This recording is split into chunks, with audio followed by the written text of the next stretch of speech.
On to the next game. We've got Big Priapism, who is Achieved Jaguar, versus Farms, and the map is White Fire version 2. Looks like we've got First Land Factory, 2 P-Gens Mass Extractors for Jaguar, and I'm assuming First Land Factory on the north as well. It looks like an attack move order out from the factory that is probably going to get the reclaim from these couple of chunks, and then build an early naval factory. Second air factory for Farms, I'm assuming the same for Jaguar, so we are going to talk a little bit about this map. It's a UAF versus Cybern matchup, which means both teams have extremely strong frigates. The T1 naval phase is probably going to last quite a while. If we press Control Shift, you can see that there is a pile of reclaim on this map. Tons of chunks every which way, and then we've got a naval factory worth 3,800 mass directly in front of both players, and then one out to the side on the expansion. This is a potential drop location if you're able to try to steal some of your opponent's mass, or if shenanigans were pulled. I have occasionally seen somebody who is really intent on trolling go for drone and try to get that thing early, but with both of these players assuming that the other is going early air, I'm sure that we will not see such a thing because this is a pro level game with pro level strategies. This factory is going to give you quite a bit of mass in the early game. The problem is typically building enough power to actually use all of it, but it does allow you to delay your mechs builds and get way more power up in the early game. Something you could do with that is try to get a transport out to get a drop over on this side, deny 6 mass extractors, and get land spam with which you can fight your opponent. Or you can do like most people and just build naval factories and maybe a T2 mechs off of it. You're going to want to schedule out some manual reclaim across the map, and then we do have the hydro being built on the outside edge. There's also a hydro on the front, but this island is relatively susceptible to aggression, so you don't really want to build out there super early on in the game, at least not until you can be sure that there isn't a bomber headed in your direction. Looks like Jaguar is going to be building a total of 8. No, there are more. 8 power generators before the second air, and then we've got a few more down there. Then we've got a total of 8 for Farms as well, followed by an additional 3. The question is, are you going to go first bomber, or are you going to go first interceptor, defensive or offensive push, my friends? Jaguar has built more mass extractors and gotten his engineer out to the hydro earlier. You'll notice that Farms got his mass extractors later, survived off of the reclaim until he stopped reclaiming because he was threatening to overflow mass, and he was able to get his air factory up substantially earlier. Because he didn't have to devote that build power to going out and getting his mechs, he could just assist his ACU and drop it all very quickly indeed. So we've got an air scout almost all the way across the map before the air factory even finishes for Jaguar. This would have been an excellent opportunity for a bomber rush. We've got a naval factory up for both players. Looks like Jaguar is immediately jumping into a second naval factory. Got to treat that T1 Navy like T1 tank spam. You need a bunch of it, and you need it early in the game to prevent aggression from the other side. We've got a second air factory immediately planned after an additional 4 power generators. Gotta remember that power because mass can sneak up on you quickly indeed in this map. Once you bite in with a few engineers on some additional reclaim, you will need that power to be able to spend it all. On the front island, got an engineer out picking up those mass extractors and then a whole bunch of manual reclaim. Another engineer on the other side, and then that engineer is headed out to the middle of the map. I'm not sure why. I have no idea why he's on attack move out there. Maybe he assumes that there's going to be a naval engagement, that he is going to win, and he's just imagining that he's a psychic able to predict the future, and he will need that engineer for reclaim out in the middle of the water. But I have no idea, honestly. Looks like 3 air factories planned after yet more power. No reason to use your ACU for anything but build power if you're not planning to push your opposing island. Looks like Farms is going to move his ACU over to the left, though, and that... Yeah, you play too many team games, man. Play too many team games. There's nobody to gift you by EA's DLC. All right, so that is going to be able to deny some of the drops that could potentially happen. Looks like Jaguar is going to get a bomber out over to the left, kind of symmetrical to Farms bomber on the right. That is going to move over here, try to pick up a kill on the engineer that is building those mass extractors. Of course, when you're talking about distances this vast on a 10K map where you've got to walk an engineer all the way across to opposing corners, if you can kill those engineers, that makes a massive difference in your opponent's expansion rate. Looks like the bomber is going to pick up the engineer, but not before a T1 land factory is built. On the other hand, this bomber is going to knock dead the engineer that was trying to build that mass extractor, shut the whole operation down, and now we've got an interceptor harassing the transport farms, microing the transport into the interceptor to force the interceptor into wide turns, decreasing the amount of damage that it can do to the transport while two interceptors pull up behind and try to knock the plane out of the sky. Transport is scot-free, and the T1 bomber was shot down by a combination of 3 frigates and an interceptor. So Farms made an excellent recovery on that one. Looks like we got 4 frigates in the water for both players. The 5th just came out of the factory for Jaguar, but it is not moving up to the front for some reason. Whether that is a unit snag or a forgotten move order, I know not. 3rd air factory down for a cheap Jaguar. That puts him 1 ahead of Farms, but Farms is building power with 5 engineers. 640, decent balance there. Farms, 240 power stall. That is painful. Oh, that T1 bomber is still hanging around down here on the bottom right corner of the map, just waiting for the day that an engineer will walk underneath it, haplessly running into the bombs falling from the sky. Looks like 5 total naval factories and quite a bit of assistance on that one indeed. ACU building a 6th, so we may see a T2 Navy shift at some point in the near future. We've got 5 factories, a 6th going down, same for Farms, and then we've got an additional 6 plant. So a dozen naval factories just pumping out the frigates. Something to bear in mind, if you do have air control, you are better off assisting naval factories with engineers than building more naval factories. However, that packs the T1 engineers in very closely together into nice little clusters, perfect for bombers passing overhead to murder to death, and it's better off if you build more naval factories. A reason being, the air factories and the land factories are balanced so that the cost is almost exactly the same, whether you're building 4 engineers for 20 build power to assist the factory or building another factory for 20 build power to just run on its own. So it's kind of tit for tat on that. With naval factories, on the other hand, you're spending 6 engineers worth of mass for the same amount of build power. So you still get the 20 build power. You are saving 2 engineers cost when you double the build power by putting 4 engineers on the factory instead of building another factory. But out in the water, yeah, engineers are fragile. So it's kind of a trade-off that you've got to make on some occasions. Jaguar is rocking 12 frigates, not a 13th off the factory. And then on Farm's side, we have got 11. However, you will notice on the radar that it's a little bit more difficult to tell exactly how many frigates a UEF player has, thanks to that radar jamming that's able to give you all of those false blips. Looks like over on the right, we've got a few more frigates leaving the factories, and the engineers have died that we're building more. Farm's building another factory over here with his ACU as well. So many pauses. What is this even? Jaguar picking up the kill on that bomber over on the right. Looks like Farms is ahead in mass, mostly due to him owning his expansion. We've got 2 T2 mass extractors, 4 T2 mass extractors, 6 for Farms. It's like a Sesame Street episode where I keep counting upwards. Then we've got, let's see, 4 for Jaguar over here and no additional T2s. So Jaguar is a little bit behind in his eco, but it is definitely not the end of the world. Little bit of a power stall for him. Not much of one though, and once he spends all of the mass he has in the bank, he will be able to recover, so he does not necessarily need to spam down a whole bunch of power at once, but he is slowly building it with a couple of engineers. Once he gets these extra mass extractors online though, he will need to double down slightly, might need to move to T2 and get some T2 power at some point. Is that? Nope, that is a paused air factory to try and solve the energy crisis. Need T2 air, I think.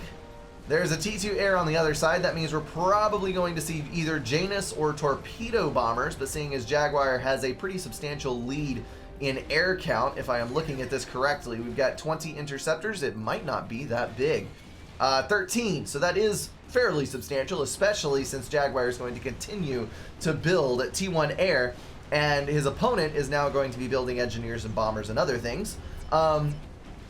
He should be able to shut down any aggression coming his way. Farms has got his ACU out in the middle, but I don't think there's really any damage other than his head poking above the water that might potentially get blown off by some frigates. Jaguar does potentially have a torpedo comm at his disposal if he decides to use that, but when your opponent is T2 air, I don't know if Jaguar knows he's T2 air. Yes, he does. If your opponent knows that you're T2 air, then he's probably not going to walk up to you offering his commander on a platter as a torpedo comm out in the middle of the water, able to be torped.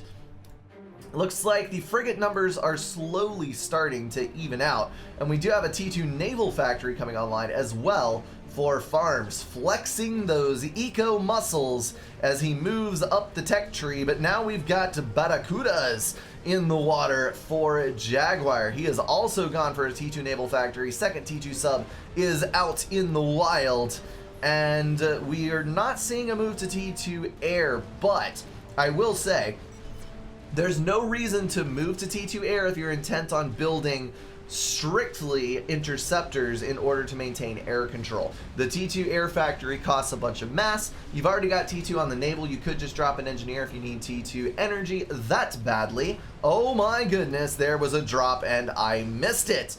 But I did catch the tail end of it. Hero engineer reclaiming the remaining unit that survived, and a little bit of damage went down on that T2 mass extractor, but nothing too significant. Yeah, you can build T2 power with an engineer from your naval factory and then just heavily assist your T1 air. Rock the T1 air factories until you rapid fire to the T3 phase of the game if the game gets that far, and you will be fine. So here we are going to see the weakness of the UAF Navy exposed. We've got a Barracuda up on the front line that is going to be able to harass these frigates to the death quite efficiently indeed, forcing Farms to build a Cooper. The Cooper is of course going to be an extremely hard counter to the T2 subs, but by that time there should be Salems in the water. Jaguar is going to happily build subs to exploit that weakness on the other side of the map until he sees Coopers and is no longer able to use those subs. This could be a problem though. Farms is going to succeed in dropping 6 artillery. The Lobos of course going to be much more effective than their Cybern counterparts due to their significantly higher, oh my goodness, damage. Why did that transport not drop? That took an eternity. That should have been successful. I don't understand. Farms is definitely building a lot of inties. So he is up to 35 interceptors plus a couple of torpedo bombers. On Jaguar's side, we have got 36, but 2 are out of fuel. So these guys are running neck and neck in the air game. Cybern frigates are going to have stronger AA than the UEF counterparts, so they will be able to shoot down these torpedo bombers. Look at that, a single pass, and that torp bomber is doomed. I don't recall exactly the AA difference on these, but it is a relatively significant one. I think the Cybern has about double the AA potential of the UEF frigate. Looks like linked anti-air gun damage is 5 per tick. And then on the other side, we have got the frigates going for, no, hold on, 4 damage? 8 DPS. I was looking at the wrong number. We've got an air engagement in the center, which looks like bad news for Jaguar. That was a horrific turn that he engaged in and lost him the majority of his air. So Farms is going to be free to build as many torpedo bombers as he wishes to make a comeback on that. Yeah, DPS is 5. It's half the rate of fire, 1 more damage per tick. But now the interceptors are engaging over the frigates. The massive amount of HP that's available to all of these interceptors put together shouldn't get affected too much by all of the frigates, and that will succeed in killing off the rest of Jaguar's Air Force just in time for a T2 Lobo drop in the base. Harassment 101 right there. We've got Lobo fire coming down on the T2 mass extractors, nearly instantaneously vaporizing them. Need one more shot there to kill that. Then we've got firing at the other side of the base. Massive alpha damage on those arty. Salem is out of the factory, and that's going to start nailing those things down. But 2 mass extractors are dead, and a 3rd may fall, depending on whether that can be targeted. But no, it is not going to happen. So that could have been a lot worse than it actually turned out to be. But we've now got a Salem that is trying to get away from all of the frigates that are pursuing it, and it's not being very successful. I get the feeling that that was a move order placed many moons ago and then forgotten about. Got a push going in on the factories. This is going to be a losing proposition for Jaguar. This is a mistake. Back up. Back up. Streaming units into clumped units. That is one of the most critical errors that you can make, because you're essentially walking 3 frigates at a time into the firing range of a dozen frigates and 2 destroyers at a time, and you are never ever going to win that. Your frigates are barely going to get any damage out before they're dead, and you're always going to be behind the curve. Farm's now rocking 103 mass per tick thanks to a variety of T2 mass extractors scattered all around his base, and Jaguar down to 77 mass per tick due to the raiding that happened in his base. Although he is trying to get more T2 mass extractors built over the rest of the map. He still does have those Barracudas working for him, or at least one of them. The ACU is walking up to the front. What on earth are you doing, Jaguar? Why? Probably needs to upgrade to Torp before too very long, and I would also highly recommend Stealth so that hopefully it's a little bit more difficult to target. But we do see on the north more T2 transports coming out, so more drops are going to get organized. Jaguar may need to try and get some flak up in his base or double down on his air production, but right now I know that he is worried about his Navy, so that's where his APM is going at the moment. Looks like Salem class taking a little bit of fire. Another drop coming in. It's going for the center island. If he's able to move his 3 destroyers in and secure this, he can kill that very quickly indeed. Salems do have AoE if they're able to fire while the units are clumped up from the transport. Oh, no! It got the drop. Dang it. The Salem will be able to kill most of that, but no Salems are in reach. So all of those T2 mass extractors are going to go down. Looks like, though, Jaguar has been able to out-micro farms slightly on the Navy, and things do not look so dismal on that front. Looks like we've got a total, let me select here, total of 3 destroyers and 2 Barracudas for Jaguar, opposing, 4 destroyers out with slightly fewer frigates for farms. So the game is still relatively even, but over on the left we're seeing an exposed flank because Jaguar simply doesn't have enough to secure both edges. Yes, Salem, go on land. That is exactly what I want out of you. That drop, though, might cause some issues. The air control, I think, is the biggest weakness right now, but Jaguar cannot afford to build a cruiser, otherwise he will fall behind in his Navy damage output. Looks like on the other side, straight destroyers are the name of the game for Farms, who has now got a total of 5 air factories producing. 1 is running straight torpedo bombers under heavy assistance, and the other 4 are building T1 interceptors. Of course, once you've won the air game, if you're able to continually fight and engage, force your opponent onto their back foot as they're struggling to deny these drops and bombers and things with half the interceptors that you do, you don't have to build that many interceptors to maintain. On the other hand, if the game is static and one person starts building a lot of offensive units and the other person is able to stockpile ASF or interceptors, as it were, then you're going to run into a situation where you lose air control very quickly because your units are not able to fire at the enemy interceptors. Looks like those torpedo bombers are going to get knocked down pretty dang effectively by those frigates. Who needs cruisers? What was I talking about earlier? You put enough frigates in one spot and they can protect themselves. Barracudas, on the other hand, are not so lucky. No T3 Sub Hunter AA. Farms is going tac missile. Now that is, I believe, what we call a dick move in the business. He is going to be moving his ACU into the water and then tac missiling everything in the opposing bases at his leisure. And there is not really a lot that Jaguar can do to stop him. He has not built a single T2 engineer that I can see. No T2 power. He's still surviving on T1. 1.5k power in T1 power generators. Holy smokes. And he's also running at about 2/3 the eco of his opponent. Let's take a look at reclaim just to see what's going on. 23,000 reclaim for Farms, 22 for Jaguar. So even on that front as well, Jaguar cannot even claim an advantage there.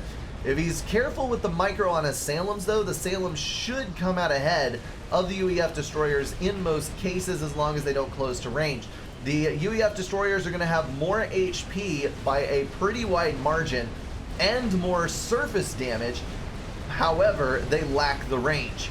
So the Salem should be able to hit them from out of reach. We've now got a pincer maneuver. Jaguar lost his freedom of movement. He's now got to either kill one or the other, and we've got another air engagement over the Navy. Those interceptors are going to get shredded. Farms losing tons, but it is not enough because he was able to once again kill all of Jaguar's inties. Salems, you probably want to force that commander back. Let's check the range on that comm. Oh, that is targeting down the T2 Naval factory. That is going to be a critical loss. Nothing is going to stop that. We've got 11,000 HP, so 2 TAC missiles will do it. There's one. It's healing, though. If the other TAC missile doesn't come quickly, it will survive a second. But now mass is going to be diverted once again. Jaguar is not able to deny the naval push. We've got 4 destroyers still alive to 1 Salem. There it goes. And that is GG. People over here hashing it out. As you can see, Jaguar offering up the GG. No control K as of yet, but we might see it in just a second. Things that could have changed with that game. If Jaguar had been out in the front with his ACU in the water as he was, if he'd had the torpedo upgrade, he might have been able to sway the Navy fight one way or the other, because Farms had almost 0 torpedo damage in his Navy, and for a while Jaguar had enough frigates and enough interceptors to deny the torpedo bomber. So as bad as an idea that was, Jaguar did already have his commander up front. If he'd had the torpedo upgrade, it might have made the difference. And then if the drops had been denied here and here, Jaguar was not behind enough that Farms would have been able to straight up overpower him like he just did. However, losing a total of 6 T2 mass extractors and then not having the mass to rebuild those while also maintaining naval production was, in the end, I think, what doomed Jaguar. We've got 5 torpedo bombers on the commander. Jaguar standing still, taking it like a man. I've got the perfect music for this. I'm sure somewhere in the background, off in the distance, we're hearing Amazing Grace or some such thing. Oh my goodness. We've got Labs on the other side. Lab Micro for the win! You can totally do this, little guys. And Jaguar's down. Congrats to Farms. A legit win indeed against his Cybran opponent. Well done, both of you guys. Well played. That is going to wrap everything up for this video, guys. If you enjoyed it, feel free to drop a like and share it with someone. If you want to support the channel, catch the streams, or join the Discord, check out the links in the description. Thank you all for being at least partially insane, and I will see you in the next one.